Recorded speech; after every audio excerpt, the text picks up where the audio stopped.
to the papal conclave. We saw black smoke come from the chimney of the Sistine Chapel for a second time earlier this morning, signaling still no new pope. The 133 cardinals taking a break before another 2 rounds of voting are scheduled for later this afternoon. Right now, we're joined by Father Thomas Massaro, professor of moral theology at Fordham University, to talk more about these developments. Father, good to have you with us here again. As we said, we saw black smoke for a second time. What was your reaction when you heard, and how long are you anticipating this process to take?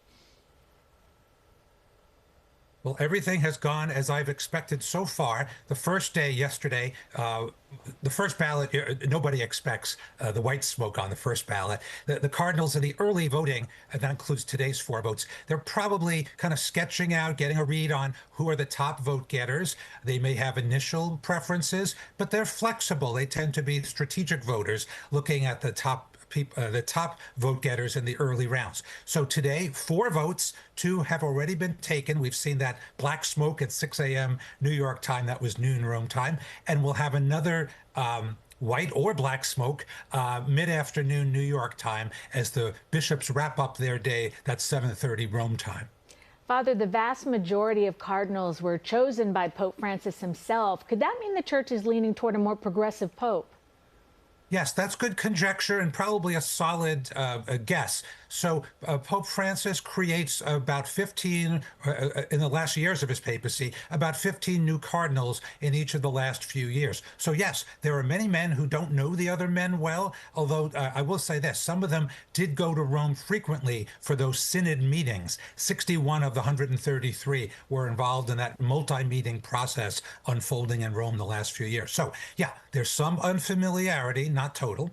And there's great geographic diversity. 24 countries that never had cardinals before now have them, thanks to Francis trying to distribute geographically to the global south some cardinals. So yeah, there's a lot of question marks, a lot of kind of wild cards in the whole process. So Father, as it relates to the uncertainty that we're talking about of a lot of these cardinals having never met before, most of the cardinals having never been a part of a conclave before, how do they, I guess, in this expedited process, get a chance to really understand that the person that they're voting for to become the next pope?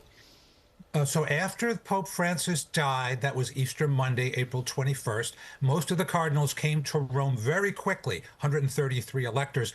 Over 100 of them were there within a day or two.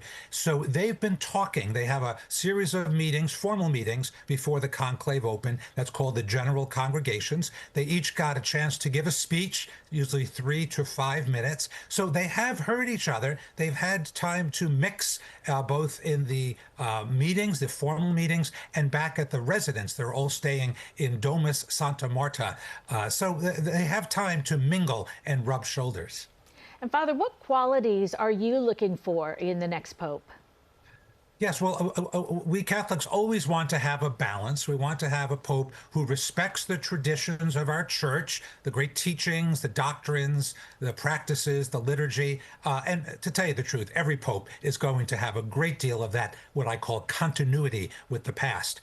On the other end of the spectrum, though, Francis was so beloved because he introduced some subtle changes in the church, and most of that is more an issue of style. As you recall from just seeing his smiling face for the last 12 years, he is a man of great personal warmth. I would even say charisma. He loved to hold babies and just be close to people.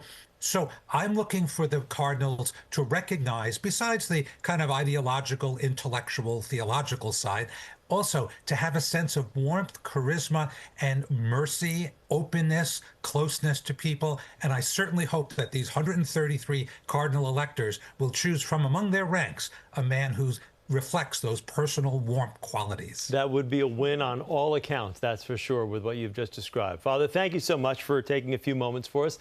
Father Massaro, professor of moral theology at Fordham University, always great to chat with you. And our own Mary Calvi is in Rome reporting on this historic event. You can find her reports and everything you need to know at cbsnewyork.com.